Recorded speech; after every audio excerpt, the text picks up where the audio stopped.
Help the Crowd Shout Radio Show grow and thrive by doing something you already do. Shop on Amazon. Amazon always has great deals for whatever you are looking for. From survivalists and riot gear to beanie babies. Next time you're going to shop at Amazon, use my link. The prices stay the same, but I get credit for the sale. Just go to tinyurl.com/LouisB and just shop normally, knowing that you're helping support the Crotch Shot Radio Show. That's tinyurl.com/LouisB. Warning. This show contains mature content. Listener discretion is advised. Are you ready to get your mind blown? One angry New York City Puerto Rican decided to start a radio show, determined to piss the world off by shoving a mirror in front of society's face. He kicked them in the balls. What are you? Who are you? This is the Crotch Shot Radio Show. Crotch Shot Radio Show. This is not a test. This is a broadcast transmission. We're going to stay on the air. And now, Louis B.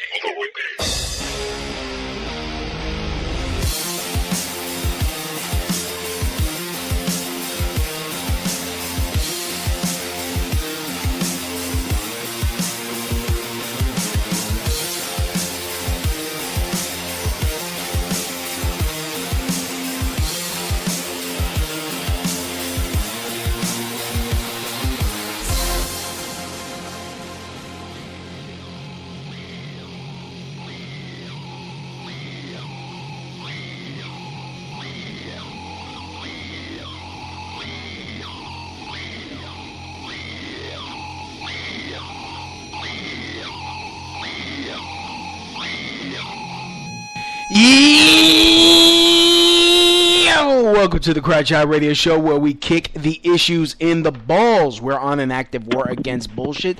We would do anything and everything to expose bullshit. The ends sometimes justify the means, so if you're angry and want the truth exposed, then strap in and prepare to be shocked. This is Smash Mouth Talk. If you can't accept that, then fuck off. I'm your host, Louis B. I takes no bullshit from nobody. I actually expose the bullshit of society and chop it up into easy-to-digest chunks for you. Today will not be any different.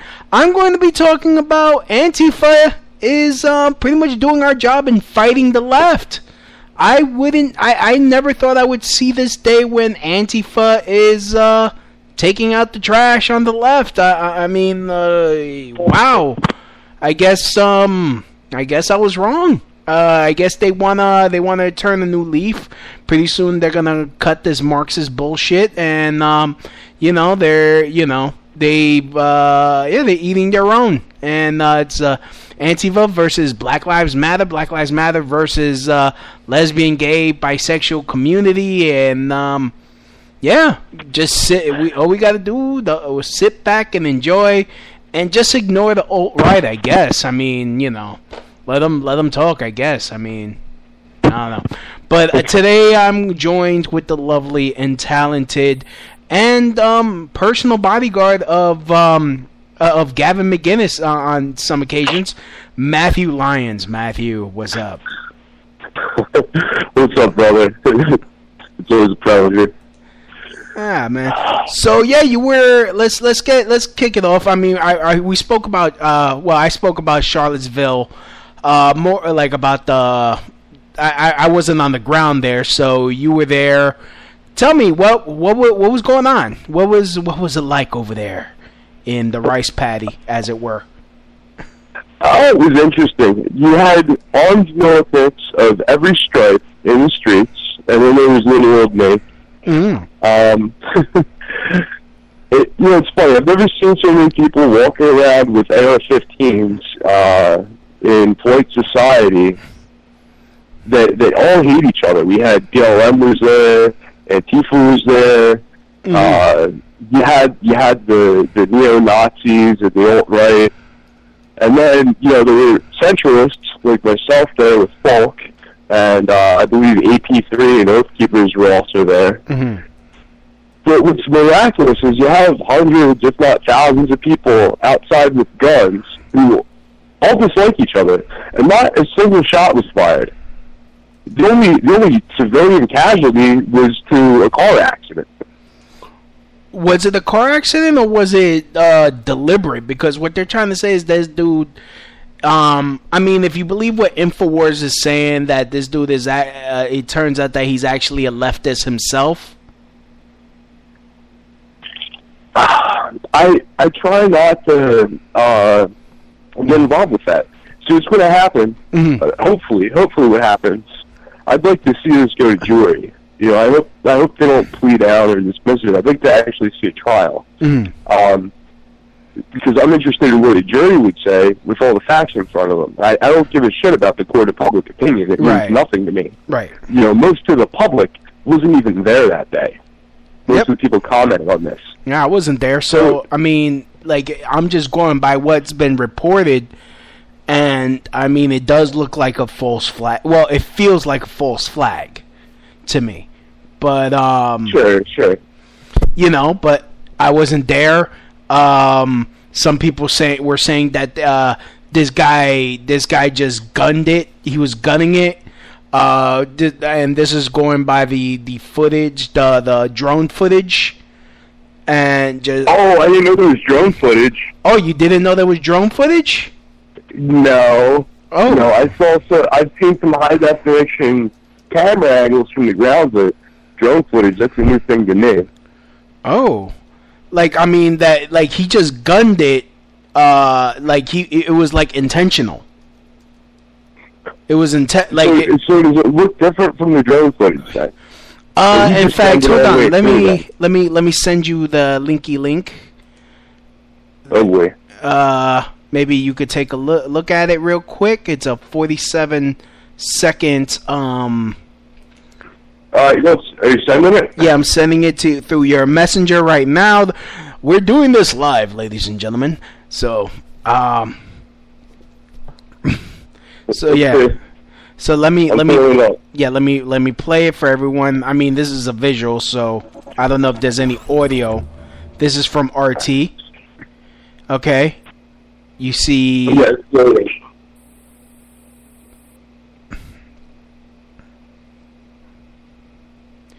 So basically, it's the car going through, running over some people. Playing it right now. Yeah, you're playing it right now. Okay, it's like a group of people. The car just careened through people. I think 3 people got killed, but they're focusing. I think it's kind of strange that they're only focusing on the one white girl. If 3 people died. All right. It's there's no audio. But you're watching it, let me know when you're done so that way I could you could tell me what you think about the whole hullabaloo. And yes, we use terms like hullabaloo.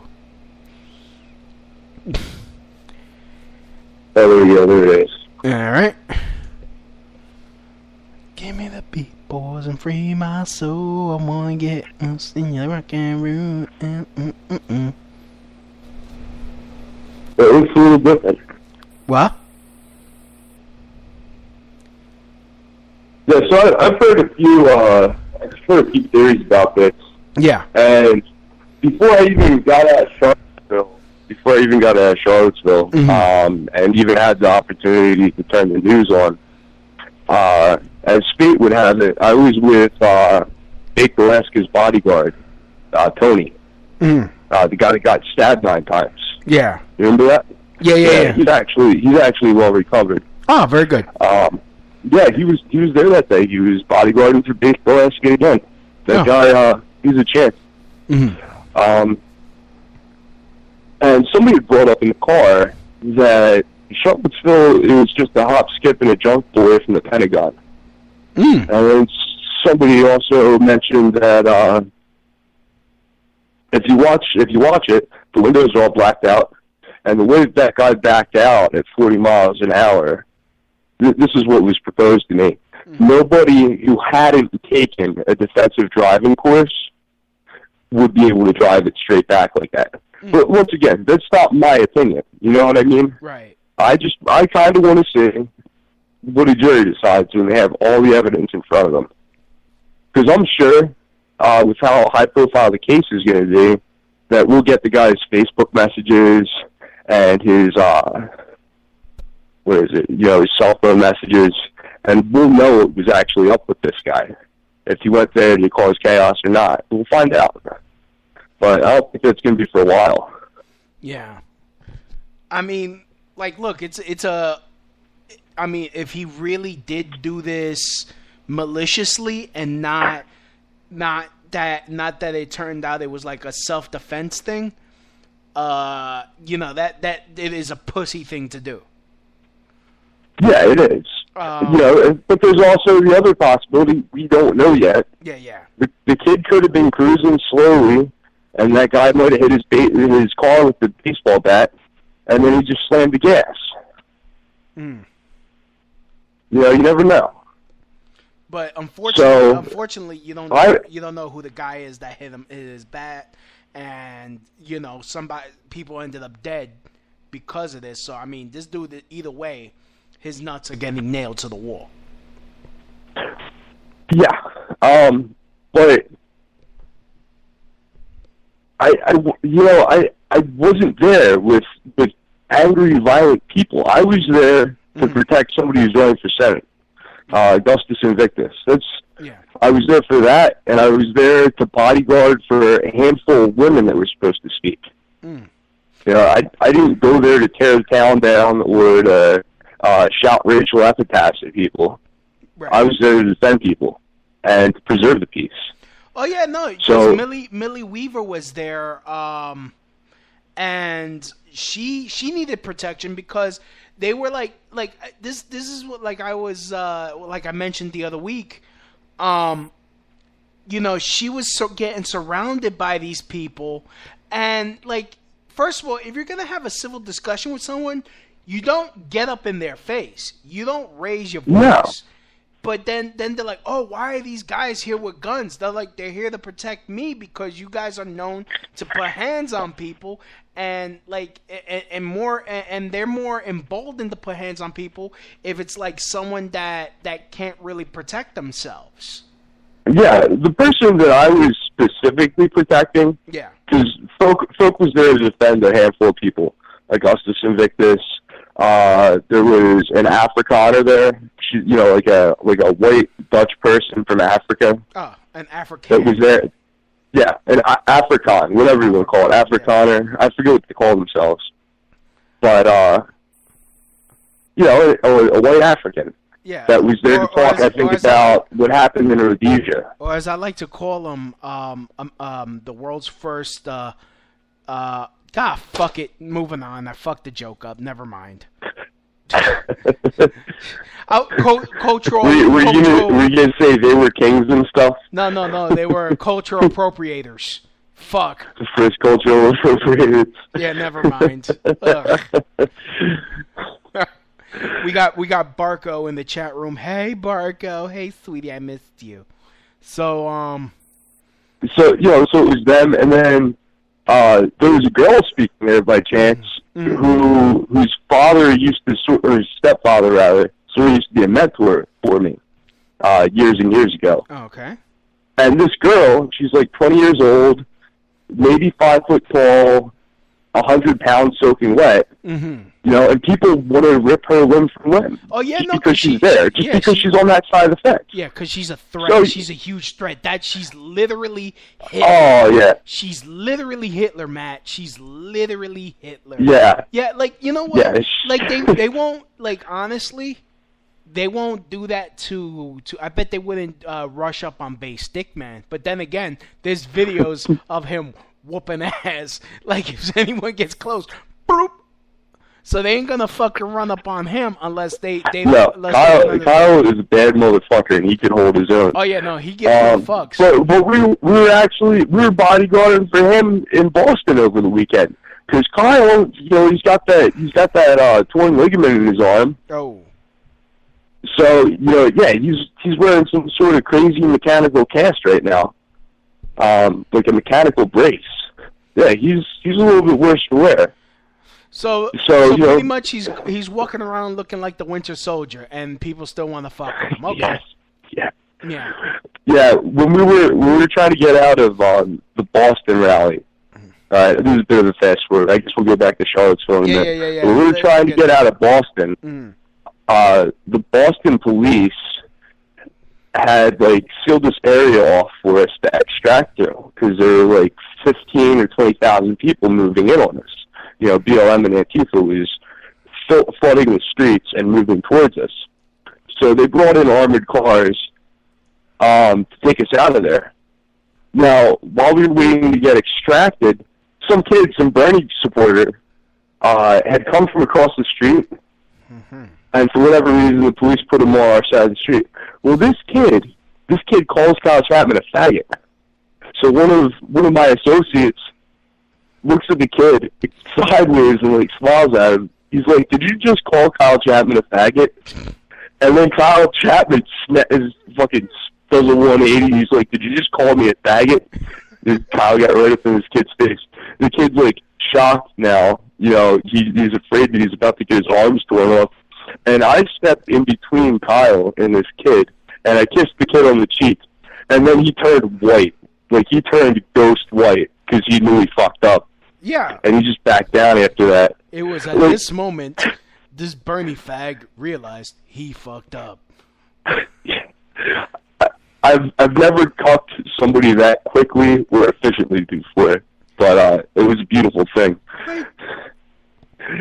Yeah. What did he expect was gonna happen? He's like, well, I guess you got me. Oh shit! I guess I'm going by base fag man now. Ho ho! You got me. Well, the thing is, I guess he probably thought because all these riot cops were standing around that he could just run his mouth however he wanted to. Yeah. We didn't harm him. He probably got an awkward boner off of that, but. You know, nobody really laid their hands on him. Yeah. But what we've got all these sheltered kids who have never been around real men, who have never been around beasts before in their life. Yeah. Because a lot of these guys that we have in our organization, they practice martial arts, or they're ex-military, or they're security guards or whatever. But they're not people to be taken lightly.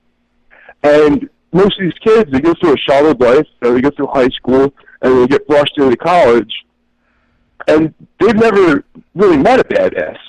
So they think they can just run their mouths. Well, no, these people don't operate like this. You know, it just doesn't fly in the real world. Yeah. No, I mean, look, I've been in, I was a fat kid. I tell people, look, I'm a fat kid that grew up in Brooklyn. I want people thinking I'm a pussy until they piss me off. Go ahead, keep thinking I'm a pussy because I'm not going to go to jail for laying hands first. No, which goes you lay the hand second. Yeah. And then it's self-defense. Yeah, but it's I just love how they, and I bet this kid will be the first one to scream, "Oh, homophobia!" But he uses faggot like being a faggot is a bad thing. Yeah. I mean, I grew up, it didn't mean homosexual. They didn't even mean homosexual. It's you're pussy. Yeah. And of course, obviously it had, a homophobic connotation at one point, but that's not what you mean when you say it now. Yeah. And it's but in that case, if you're using it in that connotation of calling someone a pussy, you're talking to someone that ran towards a group of motherfuckers with just a stick, and he whacked the first motherfucker upside the head with said stick, and you're calling him a pussy. And there are other videos of him, somebody walked up on him, and he swung on him. And you're calling him a I mean... Hey, that kid was lucky. Kyle was holding the pipe when he fucking stuck up on him. Oh, yeah, no, I was... He's lucky he got punched in the mouth, because that rod could have come down on his skull. Oh, yeah. Yeah, I mean, it's what are you thinking? First of all, if you're gonna do something like that, have a crew with you, because when you call someone that's known to be a fighter, you know those are fighting words. That's a fighting word. You call you're basically that's actually a crime. That's actually like a misdemeanor or a crime in some places. There's it's part of the criminal code. Is fighting words. You look it up in Black's Law Dictionary. Mm-hmm. Fighting words are anything that's meant to incite a fight. It's whatever is meant to charge the other person with fury so they'll attack you.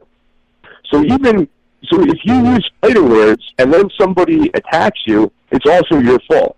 Yeah. And you can be criminally charged because you instigated it. Yeah. Like, I mean, I got the feeling that a lot of these guys, like, they're not really trans or trying to be trans or anywhere close. They just put on dresses thinking that gives them the you can't hit me because I'm a girl protection, which it's 2017. If a real chick freaking spit in my face, I'm fucking karate chopping her in the fucking tit.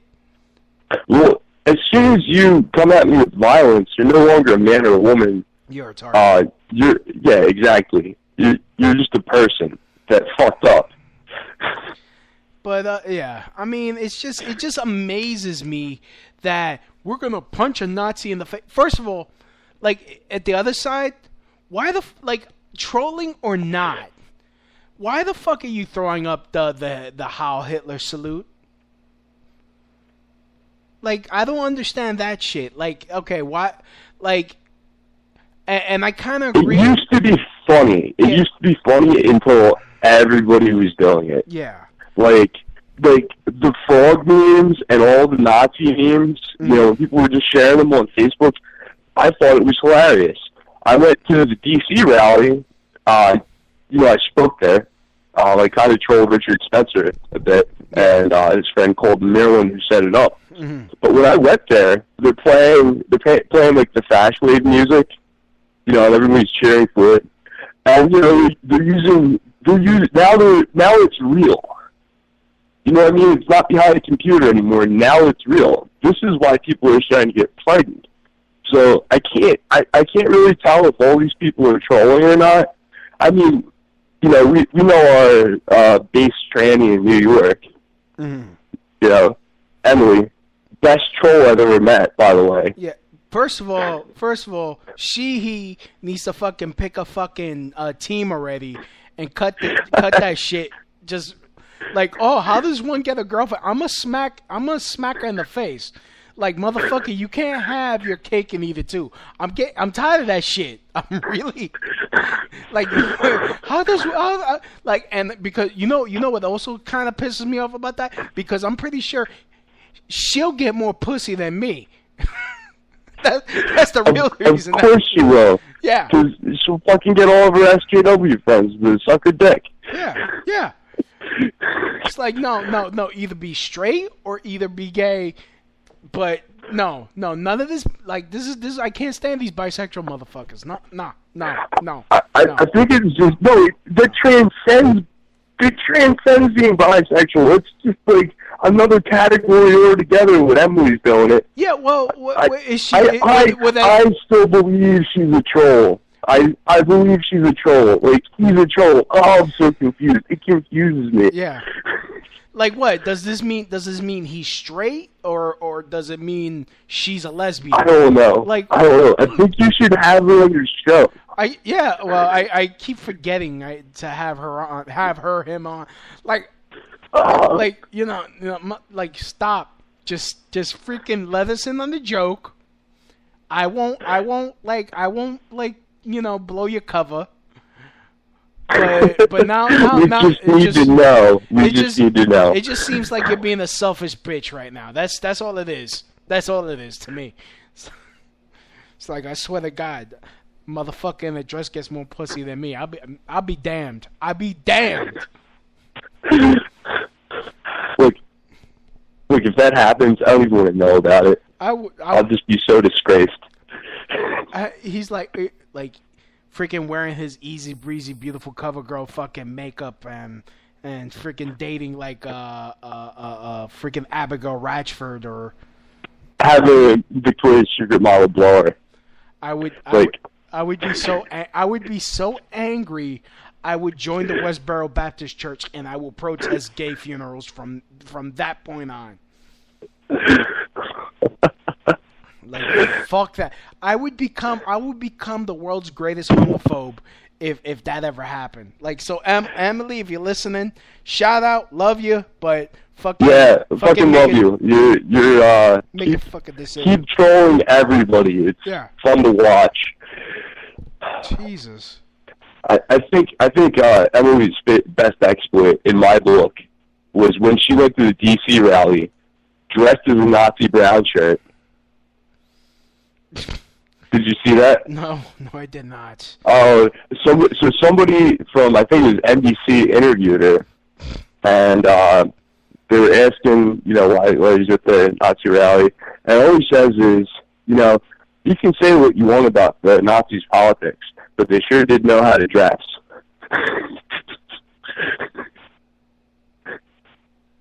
Speechless, right? Oy.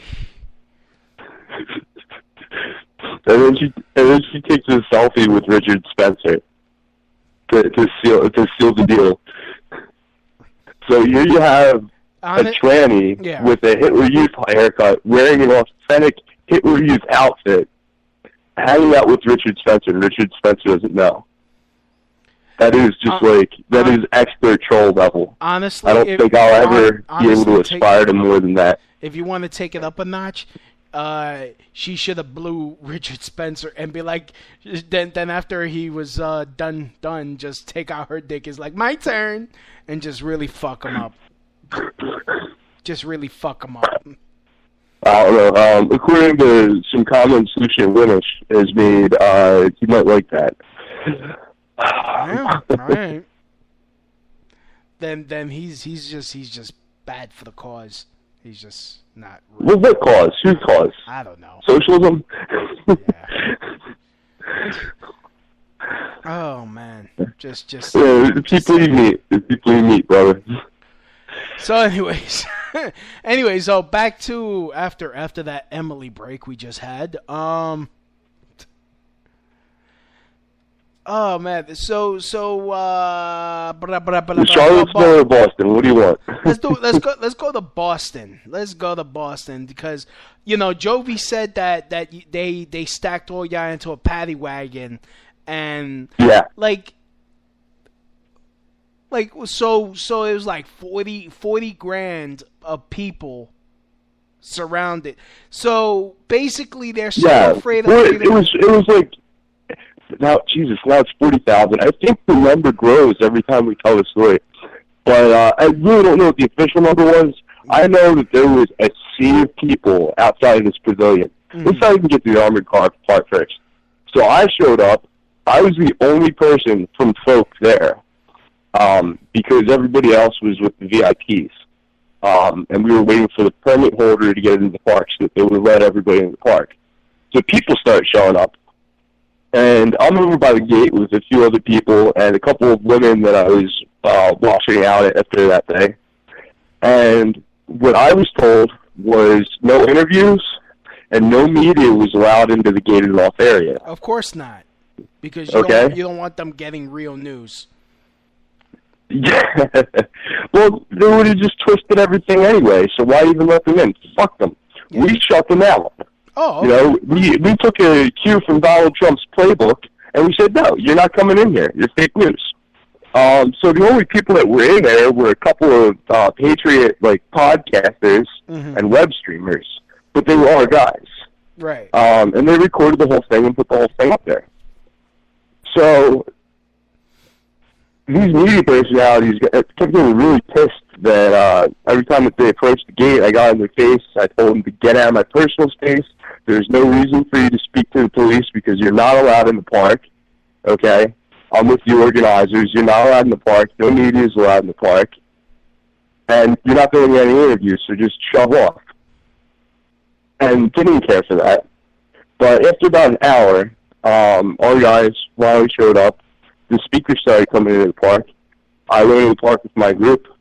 There were maybe 20 people at most in the pavilion.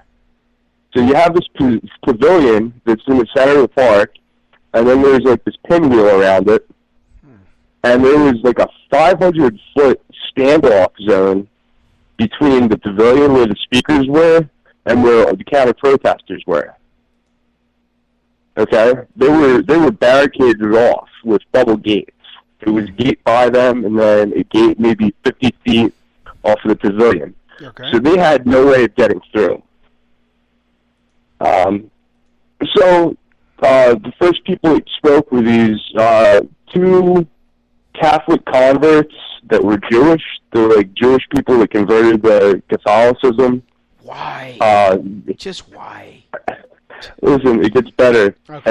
And they take marijuana as a religious sacrament. Oh. So they're trying... Oh, yeah, now I've got your attention. Oh. Sure. Oh, this sounds cool now. Maybe I'll convert to Catholicism, so I too can partake in the marijuanas.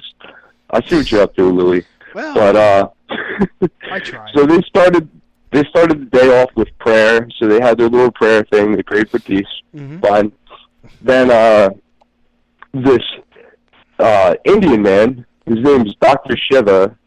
Oh, he's running for Massachusetts Senate. Yeah. Spoke. Mm-hmm. Now, this man is blacker than coal. Yeah. All right? And he gets called a Nazi. Yeah, well, the Indians do have the swastikas. I don't know.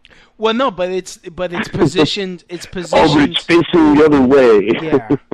I mean, and they had it first. So again, the Nazis were the second people in history to be culture appropriating assholes.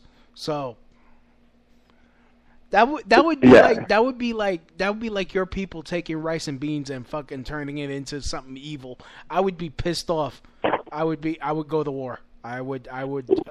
Yeah. Well, rice and beans is evil after you eat it. Have you ever smelled that? Like, I don't like the after effects. That's because your freaking Neanderthal caucasoid freaking colon can't take the fucking starch. Eat a dick. I think you people are feeding us poison to kill us off. This is a white genocide, Louie. Well, no, because in the words of what's his name, the dude that made Hidden Colors, I forgot his name. But white people are genetically inferior because the earth kills them. White people cannot eat organic because organic is bad for them. That's why. This is the first time I'm hearing this.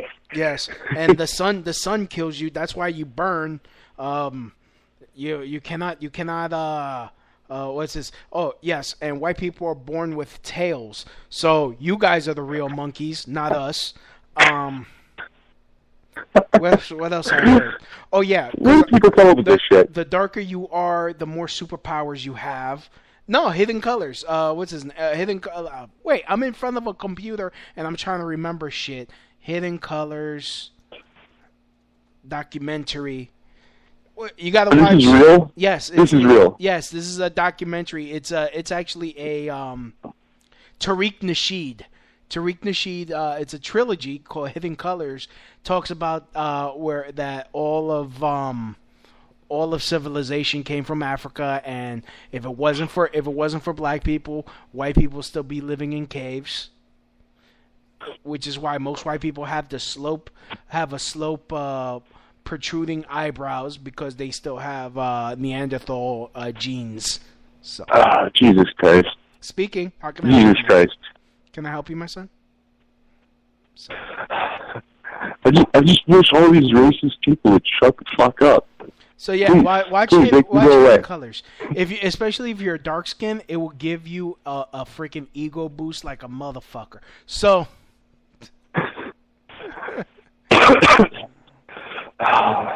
You gotta watch Hidden Colors. I'm just saying. I'm not even allowed to make jokes anymore. There's no rebuttal. If I make a rebuttal, I'm literally Hitler. Oh, dude, that reminds me. You saw that I posted some stuff about Spencer Sunshine. Oh, did we finally figure out who he is? No, not yet. Freaking, I posted it on 4chan and then 8chan, and these motherfuckers, all they could do is stay stuck on Jews. I'm like, oh, come on. That was all David Duke could talk about when I saw him, was the Jews. The Jews. So, I like one of these days. I want to meet him, but I'm gonna wear my yarmulke that I got when I was a groomsman at my best friend's wedding. Which I think you should do it. I look adorable. It's a pink yarmulke. I look adorable in it. And I just say, Dr. Duke, how you doing? Are you here for your bris? A little off the top. Just fuck them up. Just fuck them up. The funny thing was, so I was there with the people I was there, and at one point we had all packed into this one corner because I thought they were going to let the speakers through. So all the speakers were packed together. So naturally, I'm standing about a foot away from David Duke, and people start saying, "Oh, David Duke's here." Now me, my dumbass, because I'm so ignorant to like Southern history and racism and the Ku Klux Klan or the Democratic Party. Yeah. When they said David Duke was there, I'm like, "Oh, that's cool. The guy from the Dukes of Hazzard showed up for the Lee Monument. That was really nice." And then a couple of seconds later, I figured out, no, they meant David Duke, the Klansman. So, just to show how fucking ignorant I am. So anyway, he's standing there, and he's being interviewed. Oh. And all he could do was talk about the Jews. I didn't even hear him talk about black people. He didn't say one single thing about black people. His spiel was that the Jews, of course, because it's always the evil Jews, that the Jews were keeping Africa in the Stone Age for whatever reason. And he's like, why did the Jews let Europe advance and evolve, but not Africa?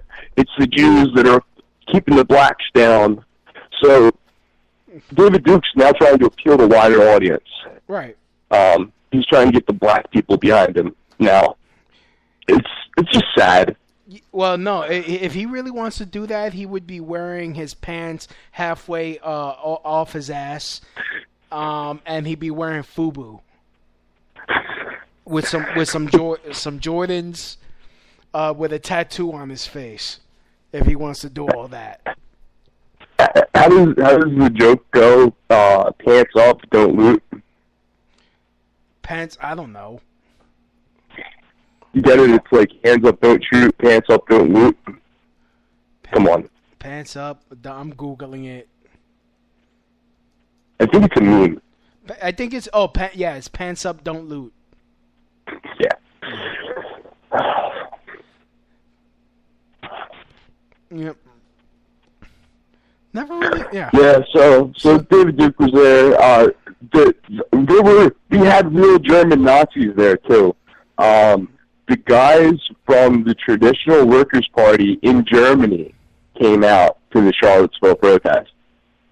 So there were real German National Socialist white supremacists there. Like, these guys were authentic. And they looked like, honestly, they looked like they belonged in a Rammstein video. You know what I'm talking about? Du hast? Yeah, that one. They looked like they were members of Rammstein. We are living in America. Coca-Cola on the bar. Yeah, yes. Rammstein. Yes. Du hast mich. Hast mich. Das tust nicht so. American Vanguard was there. Now, these people get sillier every time I see them. So apparently, like, the leader that was there was some sort of preacher. He had started thumping the Bible in the morning, and he didn't stop. Like, this guy just kept going all on with it. He was all fire and brimstone. Because they're like, the Vanguard are like this, like, Christian, Hitler Youth-esque, like, they're like Nazi Boy Scouts, really. Christian Nazi Boy Scouts. So their whole thing is thumping the Bible, while hating everybody. So, there was a diverse group there. All right, Not really. Yeah. So what? Okay. So this whole Charlottesville march. What are your thoughts about that with the tiki torches and like honestly? I mean, like my thing is okay. And I agree with Ben Shapiro about this. It's like okay, trolling is all fun and good, but it seems like if you're gonna be trolling and acting like I don't see what's the use in acting like Nazis when you're not really Nazis. I don't see the point in doing that. All it does is they'll just take it away and say, see, they're acting like literal Nazis. It's like you're giving them what they want, and it's not helping. It's not helping the cause at all. But are they, you know? Look, like, I don't think that's what the tiki torch thing was, but to go back to what you just said, Yeah. if you're stupid enough to really be an ethno-nationalist or white supremacist or whatever, then you're already pretty stupid.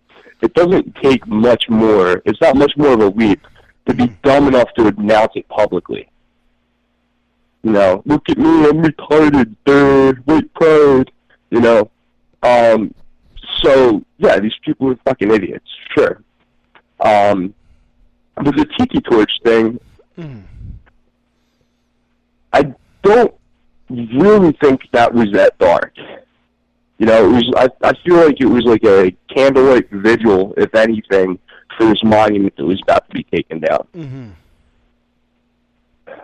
And if you look at the videos, yeah, sure, a lot of them were wearing white shirts, whatever. What else are they going to wear?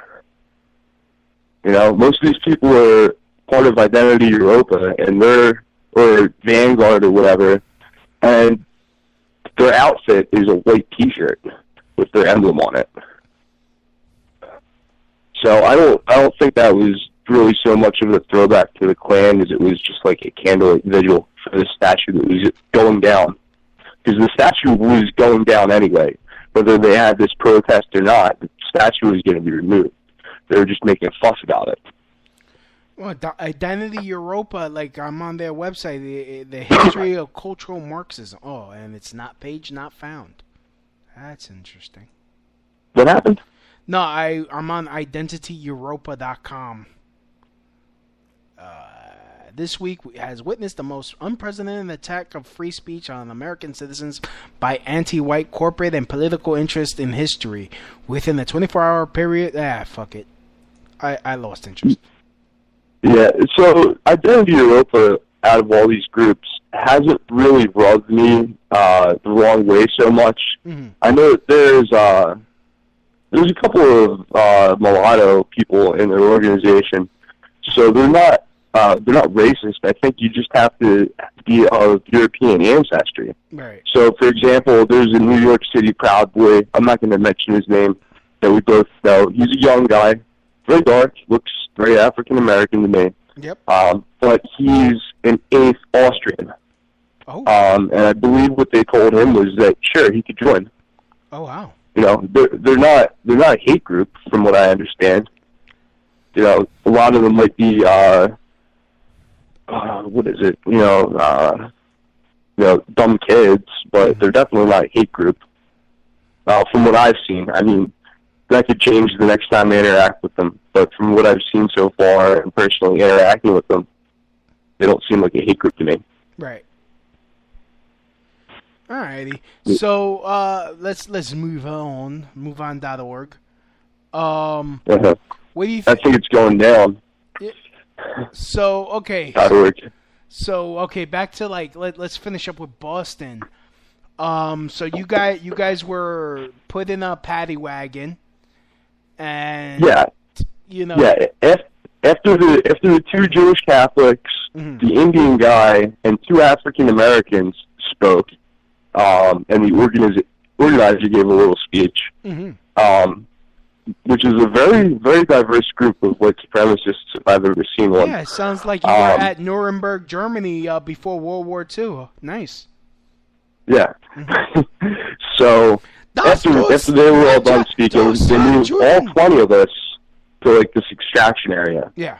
And we were kind of standing, crowding around, and they said stand aside. So we stood aside, and like a phalanx of riot cops walked through. So like we sort of parted the seas to the crowd, and then the riot cops walked in. Mm-hmm. And as soon as I looked down and I saw that these guys were kind of like playing with their hickory sticks, because they had hickory rods. You know, they were slapping them against their hand like they were about to do business. For a split second, I wanted to be a cop. You know, just for that moment. Yeah, they were about to start giving wooden showers. Yeah, they were about to do what I'm not allowed to do. Yeah. They probably had a lot of fun with that too. Yeah. But they moved aside. The armored cars moved in, and they crammed us into the armored cars. I think there was 12 people in the paddy wagon that I got inside of. You know, there's no air conditioning in there. These vehicles aren't for fun. They're usually for transporting criminals. So we crammed in there like a sardine can. And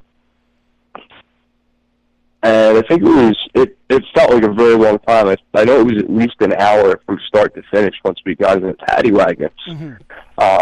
Then the riot cops went out. Somebody had live aerial footage of the paddy wagons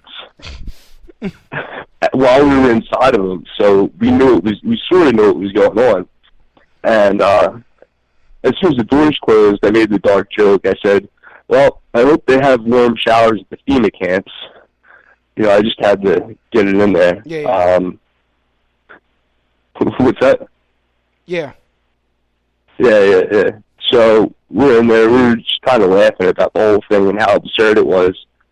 We didn't know what was going to happen because we knew that like 20,000 people were moving in on us. So the cars started to move a little bit, then they stopped. The riot police cleared the lane, and the cars were able to come through, which took quite a bit of time. There was a sea of people out there. So about an hour later, the cops, the paddy wagon stopped, and we poured out, and the police had dropped us off at a United States Postal Service processing plant, you know, like a mail processing facility. Oh, okay.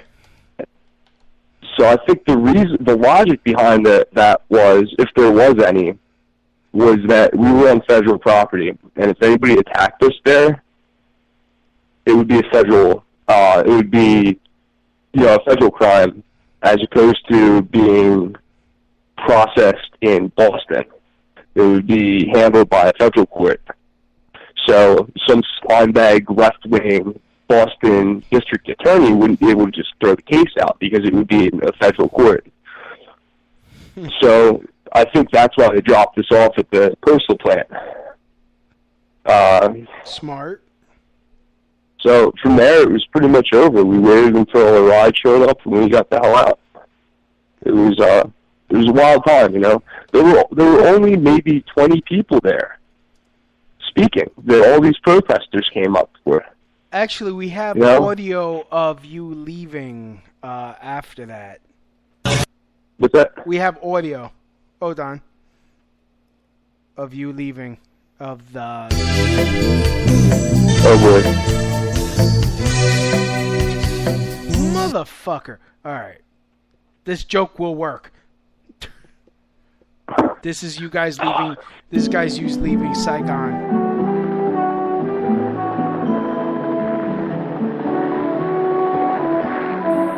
Oh, I get it. Match, right? Yep. Okay, cool. It was a tough battle. So afterwards, did you guys have a celebratory circle jerk just to end the day off? Of course. Yeah, very good. Yeah, well, this was the first time, my first time in a paddy wagon, and possibly the first time ever that a paddy wagon took a bunch of crazy Irishmen to a pub, because that's where we went afterwards. Yeah, we were afraid that we were going to be taken directly to jail and locked up, and that didn't happen. They dropped us off. It turned out that all the police that were on our detail had actually volunteered for it. So those people that were driving those paddy wagons, those police officers, wanted to be driving those paddy wagons. And those riot cops that went out in the street and cleared the lane for us wanted to be there. I had no doubt in my mind that Boston PD was going to perform par excellence because they did the last time there was a free speech rally in Boston. I'm pretty sure that they're just fucking tired of the bullshit from the left. Well, everybody is. Yeah. At this point, I'm glad everything happened the way it did in Boston because now the whole country can see just how absurd these people are. Like, yeah, you know who was there? Who? You know who else showed up? Vermin Supreme. Oh, I love him. Yeah, I got my picture taken with him in the pavilion. I want to meet Vermin Supreme. Vote often. Vote early. Vote often. Vermin Supreme. Fuck yeah, you got me tongue tied. Free ponies. Mandatory brushing of the teeth. Vermin Supreme. Yeah, maybe we'll get in next time. Yeah, well, he should. I think after Donald Trump has served, 2 terms, we should get Vermin Supreme in here. Oh, goodness. And then it will just be perpetual bliss after that. It let's just become silly.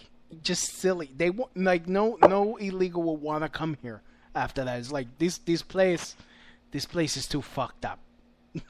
Well, the thing is, they hate us because we have a sense of humor. Like, the people on the left are the ones that are straight-laced and absolutely losing their minds. They can't laugh. They don't know how to laugh. They're way too fucking serious. So, I think that would be the best thing to replace Donald Trump with. Yeah. I think if Bernie runs again, we should have Vermin Supreme run after him on the Republican ticket and get Vermin into office. Either that, or we should just like cut more of the bullshit and just force Ron Paul to run again, and this time get his ass in. That would be a beautiful thing as well. We're Pat Buchanan. Why not? Yeah, all right. All right. I don't want no damn neocons. Sorry. I thought you were a Proud Boy. Yeah, but I'm not a fucking neocon. I came up as a 9/11 truther, and then I'm a libertarian. Ron Paul, because I heard Ron Paul speak. So it's like that's my background. But Is Pat Buchanan really a neocon? Yeah, he's a fucking neocon. See, I've never bothered to even look into him. I know that Gavin McInnes worships him and they read from his book every meeting, but I've never read it myself. I have this thing. It's like I mean, honestly, it's like I have this personal wall, Louis. Yeah. It's a personal wall for myself. I will not read a book that's been written by a living author. They have to be dead for me to read their book. If somebody's still around and I can save myself time of reading the book and just go out and meet them and buy them a beer and shake their hand, that's what I will do. But yeah, I mean, I need you guys listening, if you haven't already. I need you guys to watch Police State Trilogy from Alex Jones, 9/11: The Road to Tyranny. I also need you guys to watch Terror Storm. Alex Jones's Endgame Blueprint for Global Enslavement. Also, Aaron Russo's documentary, America Freedom to Fascism, which proves that our taxation of people like me and you, like regular workers, is unconstitutional. In fact, forget flat tax, forget fair tax. No tax on our labor. The only income tax that is in the Constitution is taxing businesses. Yeah. What else? Dark Secrets Behind Bohemian Grove. I mean, damn, how come Alex don't even makes these no more? The Obama Deception. What else?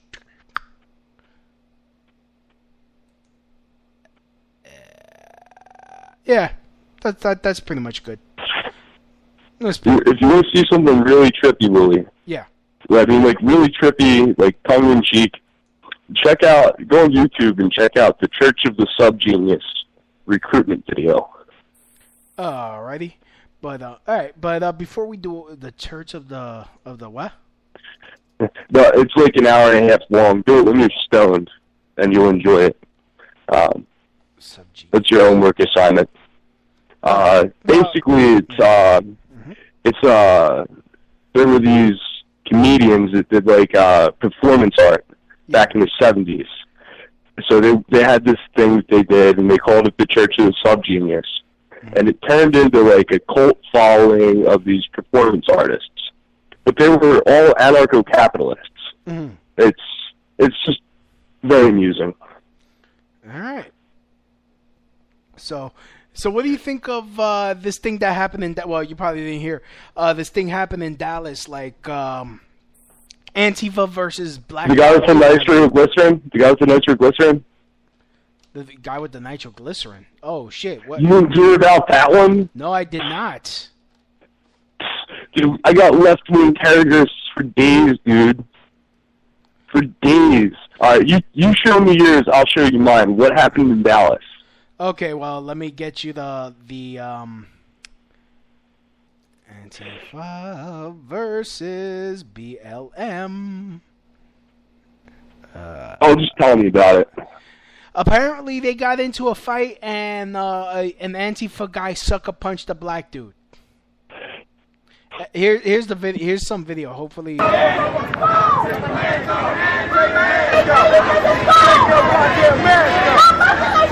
the Black Lives Matter are telling them to take their fucking mask off. Oh shit! Well, you know why he's telling them to take their masks off, right? So they can see that they're all a bunch of white kids. They're all a bunch of white teenagers. Yeah. This is This is from the Blaze. A scuffle broke out between an Antifa member and a member of Black Lives Matter on Saturday during a rally to protest white supremacy and the Confederate monuments in Dallas. According to the event's Facebook page, the event Dallas Against White Supremacy took place in front of Dallas City Hall, which is located near a Civil War memorial honoring the lives of Texans who fell fighting for the Confederacy. The Washington Post reported that 2,300 people attended the rally. A scuffle reportedly broke out as the event was ending. According to the Post, there were a lot of pushing and shoving between pro-Confederacy supporters and the protesters. It is not confirmed how many scuffles broke out during the protest. However, video captured one dust-up that occurred not between pro-Confederacy supporters and protesters, but between Black Lives Matter and the radical leftist Antifa. During the night, Black Lives Matter and Antifa squared off. Black Lives Matter members demanded Antifa remove their mask and leave the city. One member of Black Lives Matter seemed to lead the shouting match between the groups, as one member of Antifa held a bullhorn that emitted a loud siren noise to cover the Black Lives Matter member's speech. Antifa members then began to accuse Black Lives Matter members of being a cop. The BLM member then got into the face of the Antifa member, threatening to knock his mask off. The Antifa member responded by punching the BLM member in the face. The BLM member stepped back and raised his hands into the air. This caused a momentary separation of the two groups. Screaming and accusations were thrown back and forth between the opposing factions. BLM members then began to chant, "Take your mask off," at members of Antifa. It's currently unclear what sparked this specific clash between the two groups. Why there is a conflict between the two groups? Both groups seem to agree about the need to take down white supremacy, as well as the notions that America is a racist country and that police are a threat to the public. You would think that they would be fast friends in light of the violence seen in Charlottesville. However, while white allies are said to be appreciated, BLM believes whites should take a backseat and lend support to black activists leading the charge. As Nikema Levy-Pounds, president of the Minneapolis chapter of the NAACP told the Star Tribune earlier this month, it means we know that white privilege is a real phenomenon. It means they would be willing to take a secondary role and defer to black leadership. Writing for Wear Your Voice, a feminist website, Ashley Shackelford claimed that white people attempt to steal the spotlight from Black Lives Matter activists and make it about them. Well, I can sum this up for you, right? Yeah, go ahead. Malcolm X gave a speech, maybe you could find it on YouTube while I'm talking, about white liberals being the biggest threat to African Americans. Oh wow! Okay. Yeah, Malcolm X said that that they were the biggest threat to them. Look at the history. Look at the history of the Democratic Party, dude. Yeah. I mean, it's plain as day. Malcolm X's opinion was that they were just trying to use them as chattel, that they were just trying to, guide these black activists into taking down their political rivals, which is why they try to spin in history classes in high schools and colleges, they, meaning the liberals, that there was, you've heard about this alleged party shift between the Democratic and Republican Party. Do you know what I'm talking about, that theory? No, I don't. Never heard of it. Well, allegedly, according to these leftists, there was a switch in the Democratic and the Republican Party sometime in, I think, the 60s with regards to racism, and that somehow the Democratic Party was absolved of all of the racism, and the Republican Party became the party of racists sometime in the 60s. So, but I think that they might be taking a cue from Malcolm X, who had said that white liberals were the biggest threat to the black movements, and that's why they're pissed off with Antifa. And of course, Antifa has their own agendas, and they think that they're more educated than the BLM people, because these are the kids that all went to these Ivy League colleges.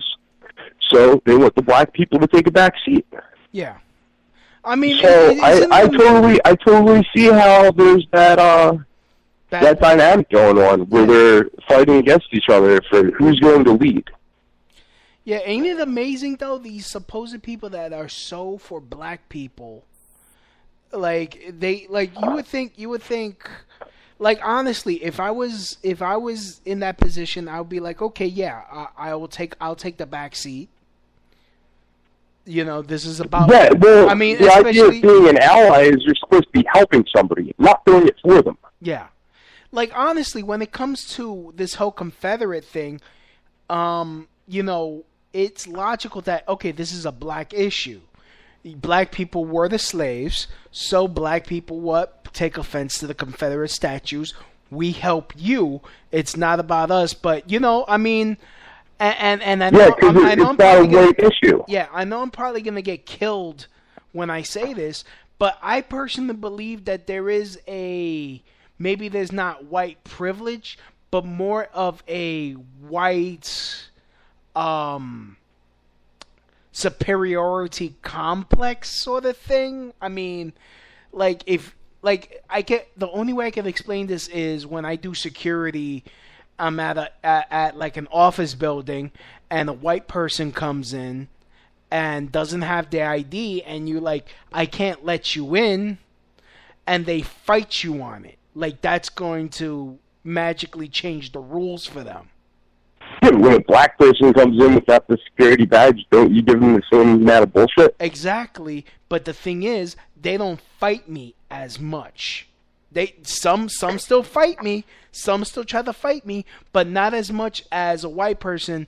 They'll try to throw whatever weight they think they have. They'll be like, oh, give me your badge number. I'm going to have you fired. This is ridiculous. I'm already 30 minutes late. You're making me later. And what you're telling me is you have white men that show up at your job and act like black women.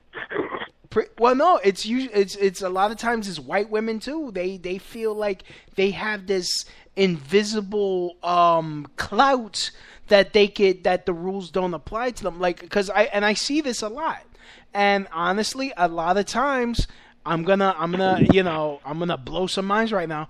A lot of them, I'm pretty sure, voted for fucking Hillary. I'm pretty sure they're the ones that go home at night and pat themselves on the back like, oh, I'm not a racist, I'm a good person.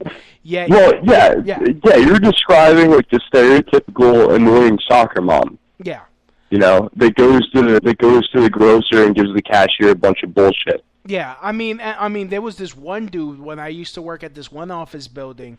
He was apparently he was like he was so self-important. What's that called? An accountant. Pretty much he was a glorified tax preparer. He didn't even make enough money to have his own office, so he rented space in one of those like satellite offices, like a Regis and stuff like that. Like a shared like co-working space because he couldn't afford to get himself his own office space.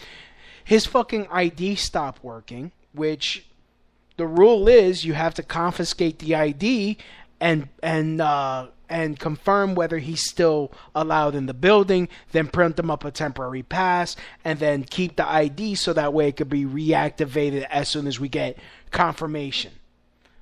He didn't like that.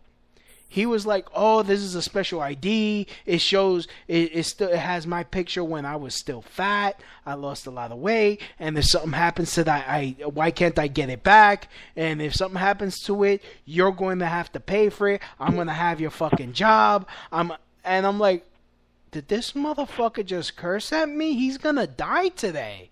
Does he not know? Like, and I'm telling you, this guy, like, he was about the size of my last shit, and he's puffing up his chest, and he's doing the whole like the guy, the posturing that we do when we're gonna fight.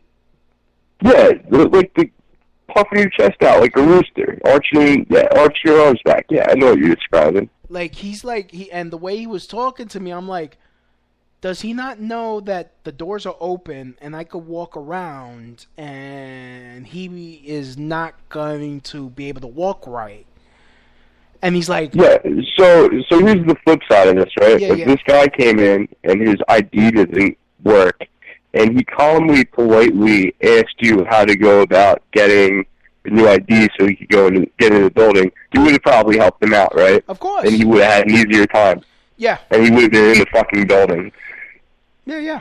It would have been, yeah. So it's like, So what this boils down to is if you're a jerk, you're going to have a bad time. Yeah, and the thing is, I see this mostly with, your people. But my people will fucking blame them on me, motherfucker. Hey, you're melanin deficient. I got superpowers, motherfucker. You're just... Oh, my God. If it wasn't for me... You know what, Matt? If it wasn't for me, you would be living in a cave with Osama bin Laden. Mm-hmm. Kiss the rings. No, I think I would be exactly where I am. Yeah. It's kind of ridiculous. It's like, yeah, sure, I'm white, but, my great-grandmother on my mother's side was American Indian. My great-grandmother on my father's side was an Austrian Jew that ran away from the fucking Bolsheviks to get here. I mean, yeah, sure, most of these Scots, Irish, and Italian, but I got Native American. That's what it is. That's why you can't blame them on me. I got that Ashkenazi blood. Oh. Oh, yeah. Shalom. Yeah. Shabbat. Yeah. Shabbat shalom. I should start playing that card. The next time I hit a curb with my tire and the tire explodes, I'm gonna blame Nazis. Is what I'm gonna do. Oh, don't do that. She's a nice girl. Don't do that. Don't do that. She's been on the show. We talked about that. I have no idea who he's talking about. Oh, come on. No, I'm just messing around. Don't do that to you know, her. It's become a meme. Yeah. Don't do that to her. It's not fair. That's not fair. You know that's not fair. Look. In another 6 years, everybody will forget about it. 60 years. Oh, you mean to tell me she has 59 years and what? 4 months to go to deal with this bullshit? You motherfuckers are ruthless. Like she's actually helping y'all niggas out. I'm tired of you shit. Tired of you shit. Did you just say you're tired of? Did you say you're tired? Yes, I'm tired of y'all niggas. Tired of y'all niggas. Yes, and I'm calling white people niggas. I think we should take that word away from black people because they're not using it right, and just start referring to white people as niggas. Because but you know what? When you say it to me, then I'm not allowed to say it back. You know? Oh. You're not trying to help. You're not helping the cause, dude. What if I slip up and I say it, and somebody gets a sound bite, and it's over. It's all over. It's all a wrap. Well, who told you to be all like Casper like and shit and burn in the sun, and not have melanin. I mean, it's your fault. You make decisions. I know. When Satan was sending you to Earth, you were like, do you want to be black man or do you want to be white? And you're like, I want to be white. And he's like, okay, you made your decision. So that way you can have an easier life than me. All right. And now you want to claim I gotta wear sunscreen. You know, it's not all it's cracked up to be.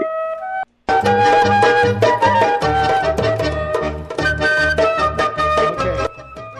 Dance for me, Mr. Ashkenazi. Are we doing a tire commercial? Come to Herschel's Tire Store where you can... Why am I sounding like a Russian? Anyways, Fuck. Just leave her alone. Like, God, she's not like she's throwing the pussy around. I don't know what the fuck. I know she's a nice girl. I've seen her roast a couple people. Oh, that's always funny. Has she? I would love to. Okay. No. Yeah, I'll have to find a link later. She came over to Crotch Shot Studios, aka Crotch Shot Scientific Institute of Excellence, and she had some of my Spanish yellow rice. So Yellow rice. Yes, my Puerto Rican yellow rice. I cook. How do you make the rice yellow? Well, okay. What do you do? Like add yellow number 30 to it? No. There's this. Okay, hold on. Let me get the thing. Hold on. I don't know what the fuck would it be in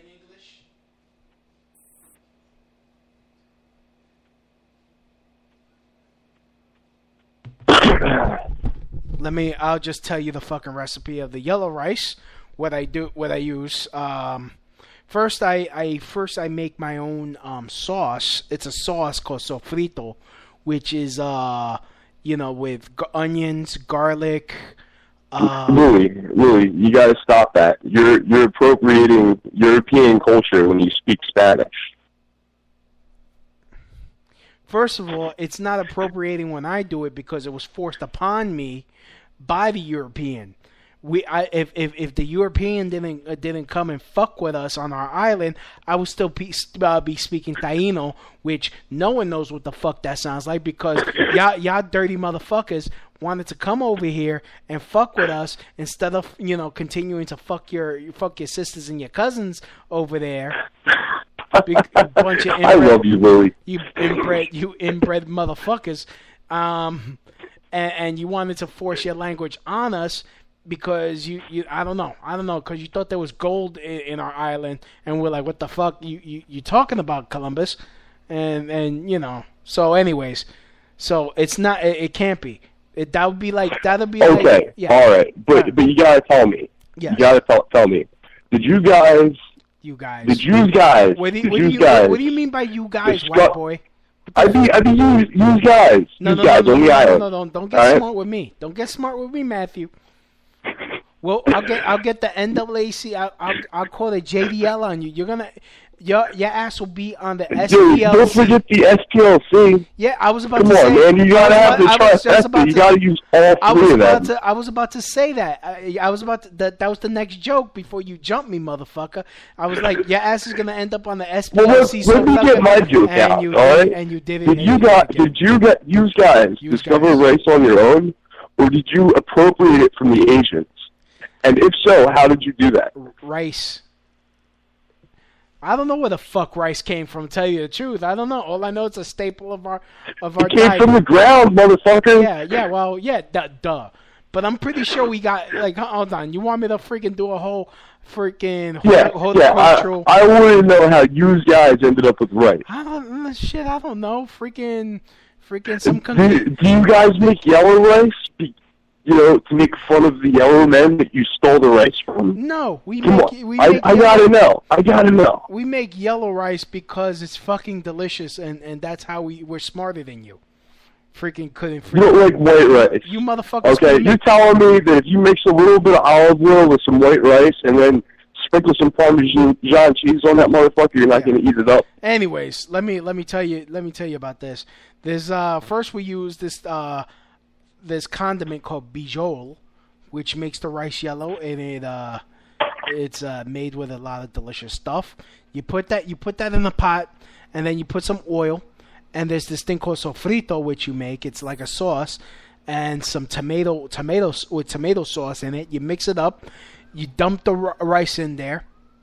If you want to add beans, you can add beans, and then you cook the rice in a rice cooker, and bada bing, bada boom, you got happiness in a pot. I expect a pot of that next time I come up to New York. All right, fine. You, me, and Sal. Sal has to be there. Oh God, Sal. I feel so bad for Sal. Why? I feel so bad for Sal. Why? Because you know he's not really all about this 1488 David Duke shit. He's just a lowbrow comedian. Yeah, but what did he? What does he? Okay, I'm gonna. I don't want to tell. But what? Okay, fuck it. Fuck it. You're afraid Sal's gonna beat your ass if you talk shit? No. Because I don't want to like let shit go out the air. But fuck it. What's his problem with fuck me? Laura? What about him? I don't know what's going on now. Oh no, because apparently he's always talking shit about Laura. And I asked him, like, he's still going on about the tire thing. So what the fuck does he have a problem with that? Like what? Like you know? I don't know. Like if the police say, I thought they kicked him out. I thought that he left the Proud Boys because he took a picture with David Duke. Oh, I don't know about all that. I mean, I'm just because all I see him is like he's constantly freaking busting on Laura about the fucking tire, and like the way it was explained to me, it was the cops that told her that it was slashed. She didn't do that shit on her own. She was like, okay. I'm just making jokes. Okay. All right. That's actually the first time I made for Laura Loomer this week. Oh, okay. And it's Wednesday. Oh, yeah, no, but everyone bust her balls for some reason. It's like, I don't get it. You know, she's hung out with me, and I'm like, oh, she's cool people. And you know, she's going to end up quitting this shit, and then, okay, now we're not going to have, this is why we can't have good freaking journalists. Why we can't have nice things. We can't have nice things, because freaking motherfuckers think it's funny, and it's like, all right, okay, we get it. It was funny the first 5 times. Now you're up to 6. Now it's getting to be like, fuck it, like, all right. Do you like me or do you hate me? Do you like me or do you hate me? It's like, you know, it's like, oh, fuck you motherfuckers then. Ugh. All right. Oy vey. Oy vey. Oy gewalt. What's Oy gewalt? Is that like Oy gevoelfish? No, Oy gewalt. I don't know. My best friend says that a lot. That's where I got it from. Isn't it? Don't ask me to like explain what it is. So. All right. So, okay. What else? I think. How about Trump identifying Antifa in his speech last night? Were you happy? How happy were you? That shit was hilarious. He's like, "Oh, Antifa." Like, hold on. Let me see if I could get that sound clip. Oh, it's pretty hot out here. They said people were going to show up to protest, but, they can't come outside because it's hot, and they have to wear their hoodies and their face masks. Here it is. Antifa! Yeah, let me, yeah, I'm playing it. I think I found it.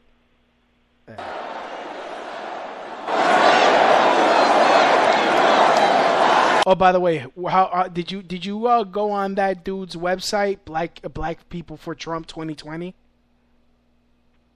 No, I haven't seen it. Oh, it's this dude. He's holding up a sign in the background, cheesing it. So, anyways, all right, let me. How did he get in here? He's supposed to be with a few people outside. How about all week they're talking about the massive crowds that are going to be outside? Where are they? Well, it's hot out. It is hot. I think it's too warm. They show up in the helmets and the black masks, and they've got clubs and they've got everything. Antifa!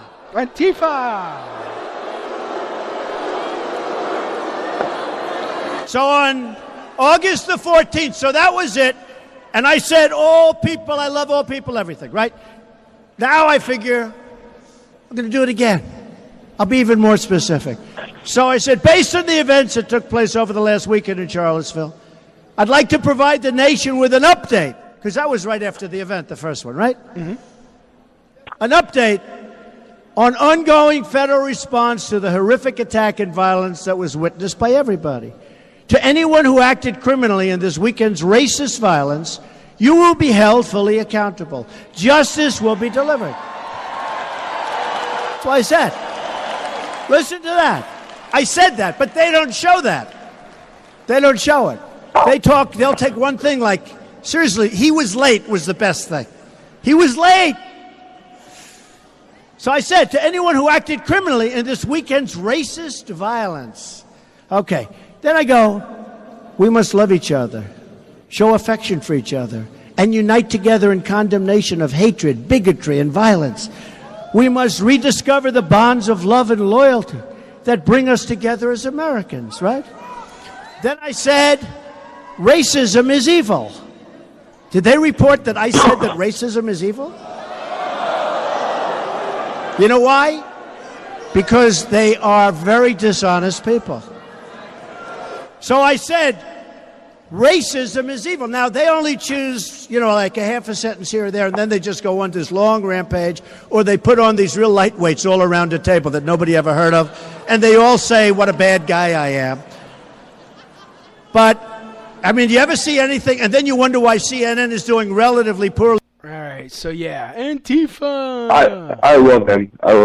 Hey, it's funny. He gave us a shout out. Oh, and he like us, like the 20 people that were in the pavilion, in one of his tweets right after that all went down.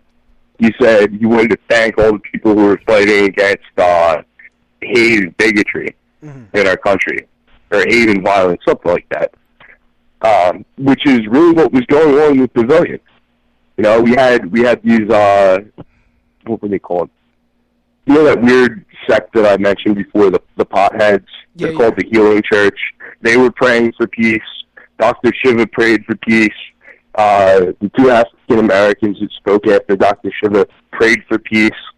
There wasn't anybody in that pavilion that had any amount of hate in their heart. And that's literally what they came out to protest, was a call for peace and unity. And universal brotherhood. That's what Antifa was protesting. Yep. On Saturday. Sounds about right. You don't want them. And that's why we didn't let them in the pavilion. From dealing with these guys, I'm sure from dealing with them personally, maybe talk to a reporter here or there, and you see how they twist your words. Yeah. We knew not to let them in. I did give one soundbite to one journalist. Okay, this lady from NBC stuck her microphone in my face And I told her to get her microphone out of my face, and I gave her a stare, and she moved her microphone back. She's like, can you tell me what you're here fighting for today? And I just said one word. I said freedom. And then she goes, well, is there anything else you'd like to add to that? So I stared her down for about 30 seconds, and she walked away. It's the only soundbite she got from me, freedom. I'd love to see how they can twist that. Yeah. Oh, freedom to be a racist. Oh, dude. Probably. Yeah. Probably. Freedom to be a white supremacist. It's sad. It's really sad. They've got nothing better to do with their time. No, they could actually be using their platform to make this country better and to bring people together by reporting on things from an unbiased perspective, actually doing real journalism. But instead, they're using it to brainwash the masses and to show a tainted image of what's really going on in the world. They're the ones that are perpetuating this violence and keeping us all from getting together and being one nation and one people and living in a better world. They're what's holding us back. Are these media personalities that twist everything? The people who really follow what Donald Trump says, the people who are really spreading his message and doing what he's asked everybody to vote for him to do, are trying to heal this country and bring people together. And it's just sad that his message isn't getting out there and that people aren't seeing what we're actually doing. Instead, they have a heyday with this bullshit out in Charlottesville, and that's it. Two Jews, an Indian, and a couple of black guys speaking at the pavilion in Boston, and it's a white supremacist rally. That's what these people do. And you got to just keep shutting them out and promoting alternative media like this, or InfoWars, or anything. The Red Elephant. I mean, what's your take on it? What do you think's going to make this go away? I mean, honestly, it's basically all we got to do is just keep on keeping on and just do like working hard, and these people will just tire themselves out. I mean, it's like when it comes to Antifa, they're not built for work. All they want to do is whine and complain, and as soon as I don't know what's going on in the White House, but as soon as they start really draining the swamp and cutting off these people, freaking deport George Soros or lock him up for subversion.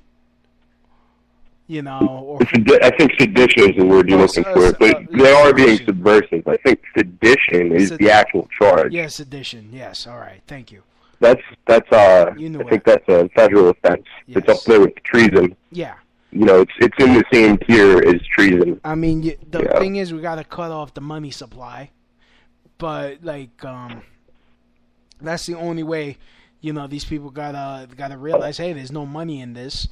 And I mean, and I hate to sound like I'm calling for violence because I really don't want this to happen, but they're gonna push somebody to the point where, and this is gonna be, they're gonna go and call the wrong person a Nazi.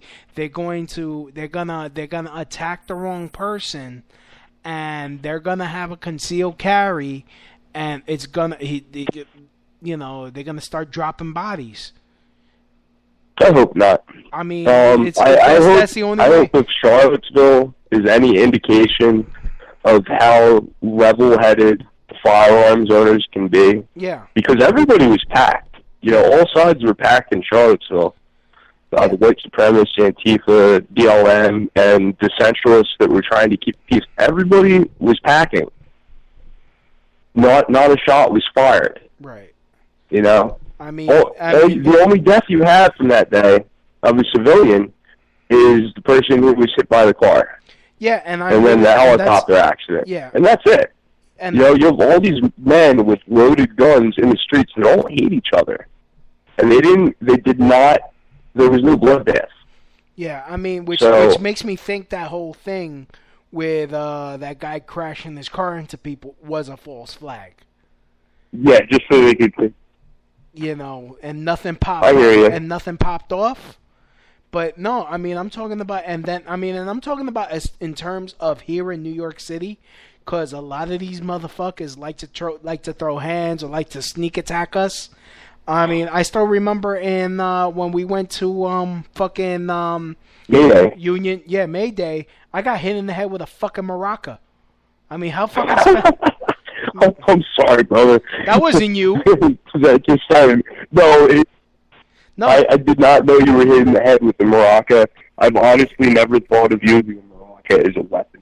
Yeah, no, somebody. Pretty creative. And then the bitch was like, "What? You're gonna hit a girl?" And I'm like, "I'm thinking about it." And they attacked us with that nitrous oxide. They hit me with that nitrous oxide. Yeah. Oy. Yeah. It's like I keep having flashbacks of that day. Oh, just knocking those two motherfuckers out and tossing the third one. Dude, I was like the one Spanish person that was like, "Oh, why are you there? You should be on our side. Tú eres Boricua, you're Puerto Rican. You should be with us." I'm like, I'm not a fucking commie.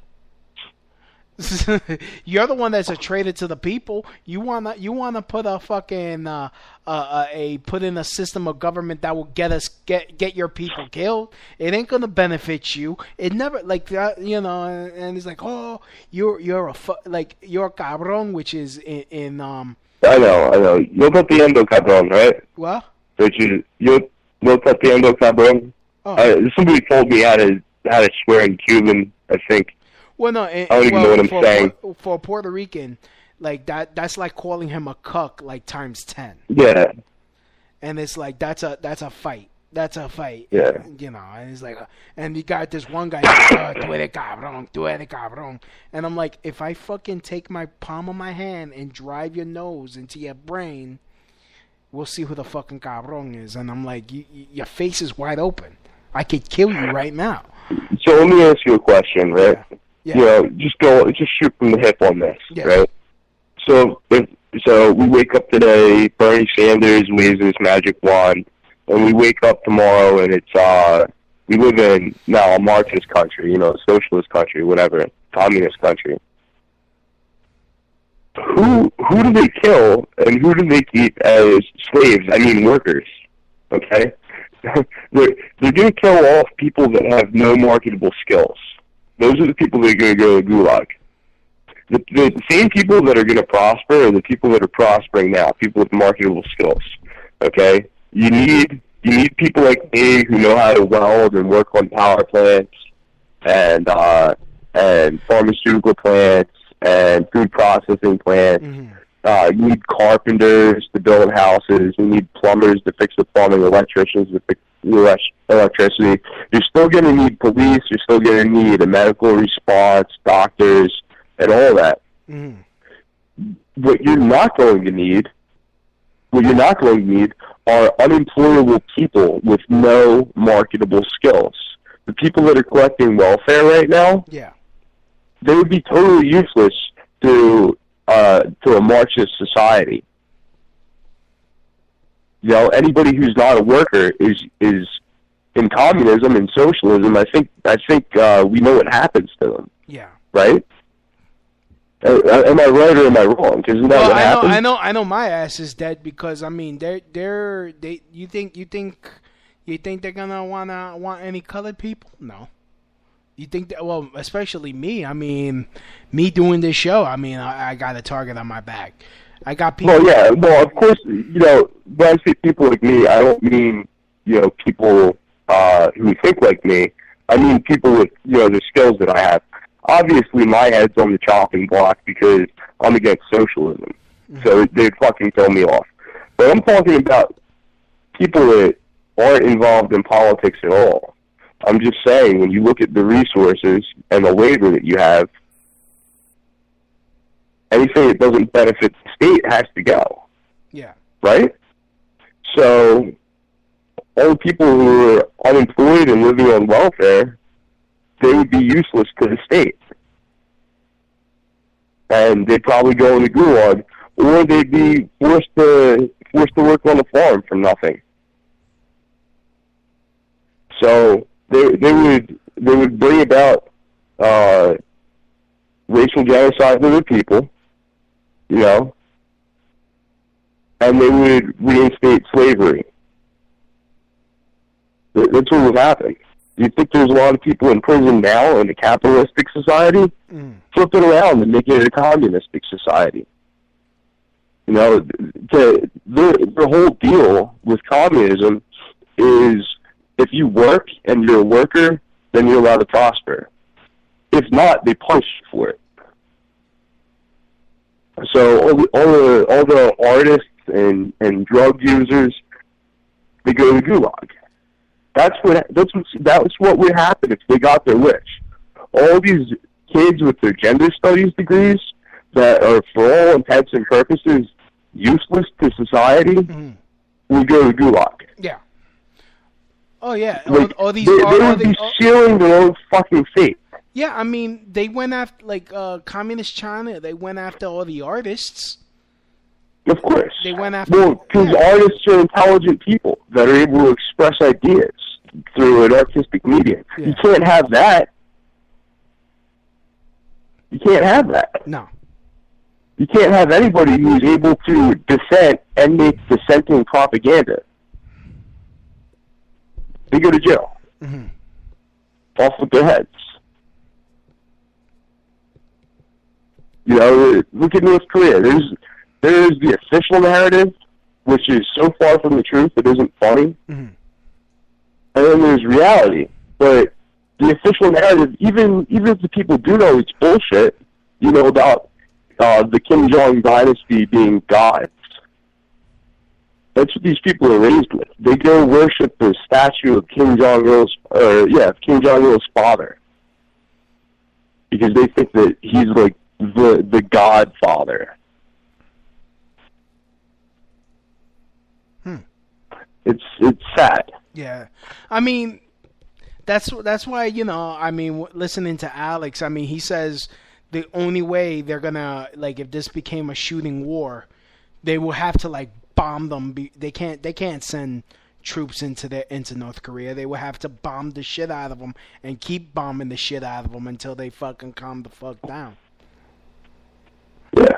I mean, like, honestly, like, and that's the thing. And I honestly don't think they would do shit. Yeah, and I don't think they would do anything. Yeah, I mean, that's the thing I don't get about these idiots that are, like, Marxists, that love, like, Lenin and shit like that.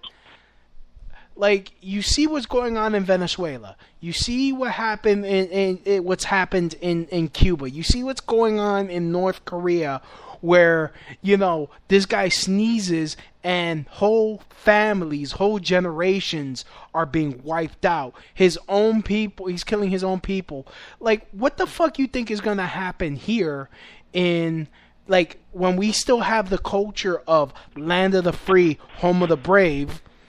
You know, you have these people that still, they, like, honestly, as much as they want free shit from the government, they still have, they still act with a sense of freedom. They feel free to be able to express themselves. They still have that in them. They might be misguided with a stupid freaking ideology where they feel like they deserve shit because they exist, which if it were to pop off, it would never happen. They would never get what they want. They will end up freaking starving in the streets. Like, they will have to snuff out that spirit that helped them to win this country if that were to happen, if that were to go that far. They wouldn't have to snuff out that spirit, I think. Let's just assume that they have more firepower than we do, yeah, and that they're better at using it, which I've got to tell you, I think all the vets are on my side. Mm-hmm. I would hope. So I really don't think they could win in a shooting war unless they had the state on their side, perhaps. Yeah. But even then, you'd have to convince our military to shoot on its own people. Yeah. Which I don't think is going to happen either. But say you do all these things and it turns into a civil war, and they win. They somehow win, and they get in governmental power, and now they control the state. They wouldn't have to snuff us out because we'd be lining up to do it. We'd be lining up to be snuffed out. You know what I mean? Yeah. You know, it would be just like the failed. Well, I don't want to say failed, but it would just be like the IRA in Ireland, where the Irish never stopped fighting. There are people that still think that they're going to take over the remaining, I think it's 5 counties in Ireland from the British.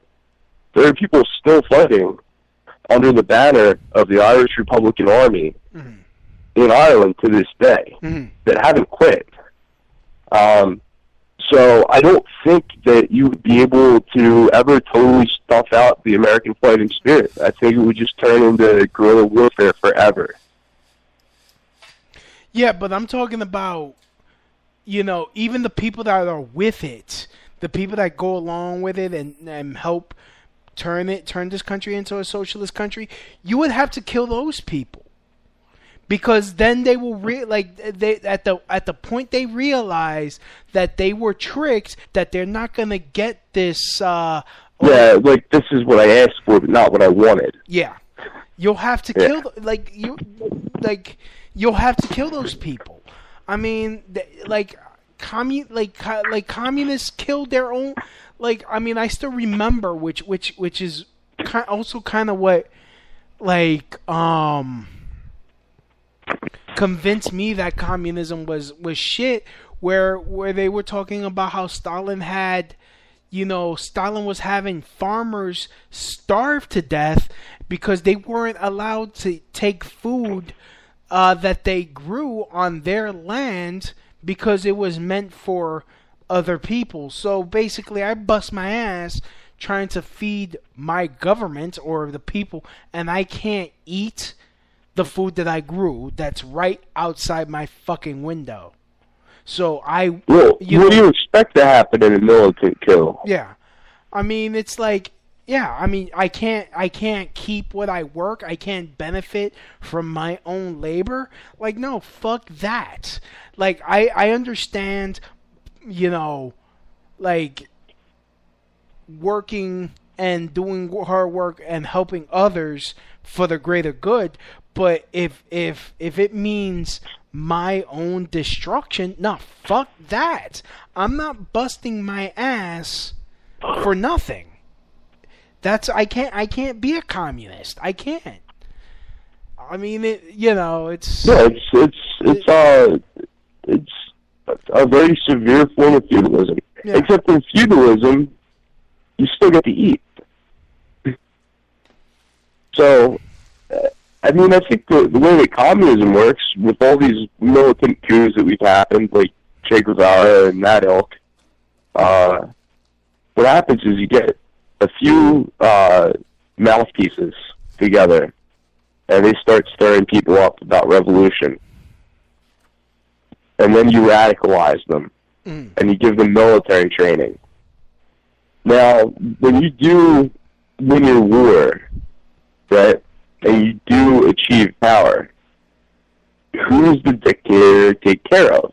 He takes care of the military and the police, the people that put him into power, So, of course, he's going to put them in high positions of authority and feed them and make sure that they have a lot of land and their families are well taken care of.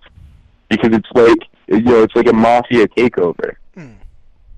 You only care about the people that helped you get there. Yeah. They come first. But even still, I mean, in that, fuck, I can't talk because I've already gone. We're already like on overdrive. What is it, like 11:30? Yeah. So, anyways, no. Why don't you have your show at 4 in the afternoon so that I can speak without slurring? Speak with It'll never happen. Yeah.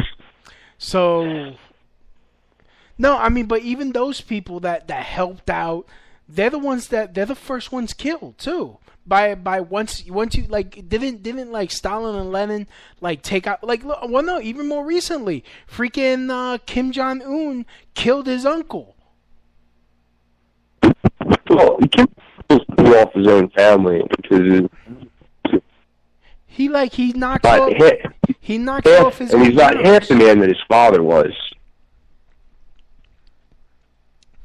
Actually, Kim Jong-il was kind of fat, so I think he is exactly half of who his father was. You know what I mean. Mm-hmm. You know, they see that he's unfit to rule, and Kim Jong-un, you know, generally when you suck, and you know that people know you suck, you start to get self-conscious and paranoid, right? Mm-hmm. So he's really self-conscious and paranoid, so he's trying to take out the competition. Because he knows that they want to take his ass out. Oh, yeah. I mean, what was it, last year? He had a relative that dropped dead in China from being poisoned with some his radioactive isotope. Yeah, his brother. His capitalist-loving brother. Yeah. Who was spending Yeah, he's killing off anybody who could usurp the throne. Yeah. He's making it seem unappealing to kill him. Because before it was like, oh, well, if we kill him off, maybe his brother will take over, and we'll be able to reason with these people. But no, that's why he's doing it. He's like a mad king. I think that a communist dictatorship is practically a monarchy, if you will. Mm-hmm. You know, your father dies, then the son assumes the throne, which is what we saw happen in North Korea. You know, you have the people that are your generals and military and police, and they're taken care of, and that's it. Just the people that you need to maintain your authority, and you don't want to help the worker out if you're a dictator or a king. You don't want to help out the farmer or the lay worker, because then they could gain strength and power and come after you. Yeah, so it's systematic suppression so that nobody can overthrow you. Yeah, it's more of a it's better to be feared than loved type scenario. Yeah, it's that sort of dichotomy. So yeah, I mean, but then like people, like tons of freaking documentaries come out of that place. And how bad they have it there, how they'll punish you, like they're only allowed, like I saw this one thing, they make these moon pies, and that they're only distributed once a year, and they're so valuable that people save them and then sell them so that way they could afford to buy actual food. But if they're caught, they are killed. Like over a fucking moon pie because they're so like people are willing to risk dying over a fucking moon pie so that way What's a moon pie? Is that like a cake? Yeah. It's like a chocolate marshmallow thing. It's that bad. Like they would die to sell that so that way they could have like fucking like a little fucking bowl of rice for the fucking day. Yeah, it's absolutely insane. Yeah, these motherfuckers want to hear because there's some freaking illusion that there's an inequality or something that they're not getting. And you know, they would die over that. Yeah, the person who wants the moon pie or wants their sugary treat, it's no different than somebody here in the first world where we don't really have it quite as bad, being willing to risk their ass over crack or heroin. You know, it's just an escape from the mundane. Imagine living in a society where you have no access to sugar, and then once a year you're given a cookie. You're gonna enjoy that sugar rush. Yeah, it's pretty insane that's as good as it gets, a moon pie. Wow. Like, and that's the type of system these assholes want here, and it boggles my mind. I don't understand it. We got the internet here, we got the news here, we got fucking history books here saying how people were fucking getting killed over the whim of some asshole. I mean, we don't have it that bad. We don't have it bad here. We're not getting killed, even under the worst conditions under Bush. That shit wasn't happening. I mean, yeah, I do believe he was behind 9/11. That's another fucking story. But it wasn't like people were fucking disappearing off the fucking streets. It's not like like in China where they have like these mobile vans where they'll snatch someone off the street and fucking rip their heart off or any freaking organ they need for some rich motherfucker. Well, what's a particular religious sect that they do that to? I can't remember. Falun Gong, yeah. Falun Dafa, yeah. They do it to those guys. Well, that's more about them, cursing them to the 10th generation, because I think the Falun Gong tried to take over in China. No, so it's basically for decades they've been punishing them. And it's all they keep all the Falun Gong people in pens and they harvest their organs, from what I understand. Yeah. Yeah. I mean, and yet that's the type of system these assholes at Antifa fucking want. And it's like, oh, well, racist cops are gonna go away under a fucking Marxist revolution. No, motherfucker, it's gonna get worse for us. The fuck are you talking about? Well, here's the thing, dude. You could do it. You could pull it off. You could white, black, yellow, and brown people interbreed so long that we all turn into a gray generic race where everybody looks exactly the same. Oh, it's already. And then you could distribute the wealth so that everybody has exactly the same change in their pocket and exactly the same amount of land, and burns the same amount of calories every day, and has just as much leisure time and can fuck everybody they want. You could do that hypothetically, right? Mm. Get it to the point where you've got it nice and equal for everybody. Everybody's got exactly the same of everything. The moment you get it to that point, human nature is going to kick in, and somebody's going to try to get one over on somebody. Somebody's going to rip somebody else off in a deal. And, now they're going to have $10 extra in their pocket. And it all starts again. It's human nature. Okay? You can't suppress that, I don't think. I really don't think you can make that go away. Even if you started off from scratch, I don't think it would work. Yeah, because they'll always find something, oh, well, we might be the same, but this is a certain way, or it'll just end up like a caste system, like in India. Yeah, well, not even India. Let's look at you remember the Hotel Rwanda incident, right? You got the Hutsis and the Tutsis. They're both equally dark, but for whatever reason, you got one clan living on the island that their ears are sloped a certain way, or they have like a bigger nose, or whatever. They look just a little bit different, and that was enough for the genocide in Rwanda. Mm-hmm.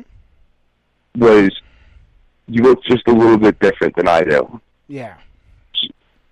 So even if you took care of the color issue, and now everybody's got dark hair and dark eyes and mulatto skin, eventually, even if you did that throughout the world, eventually, somehow, selective breeding is going to happen again.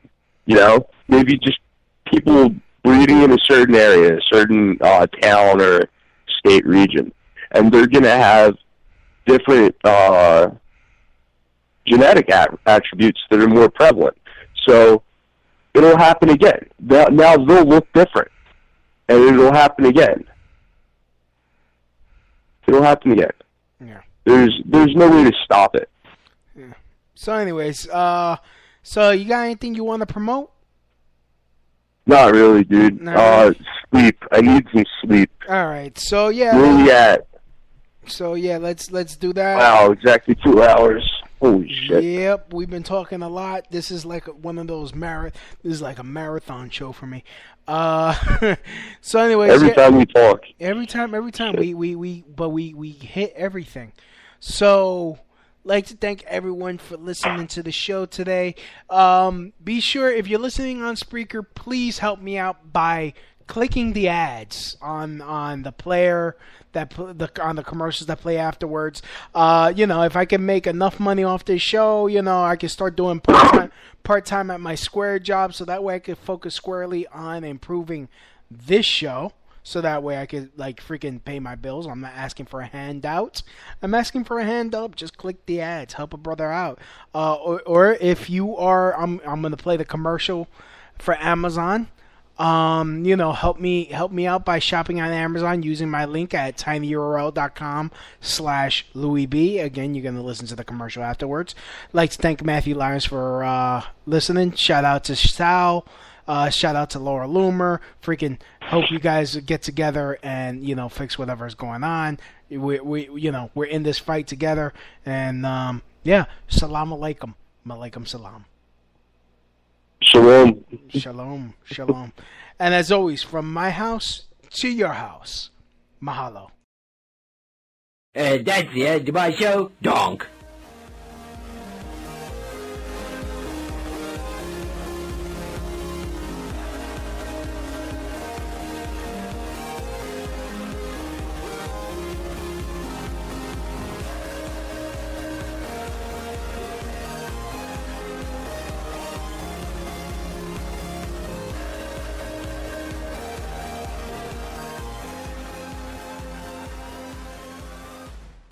Help the Crowd Shout Radio Show grow and thrive by doing something you already do. Shop on Amazon.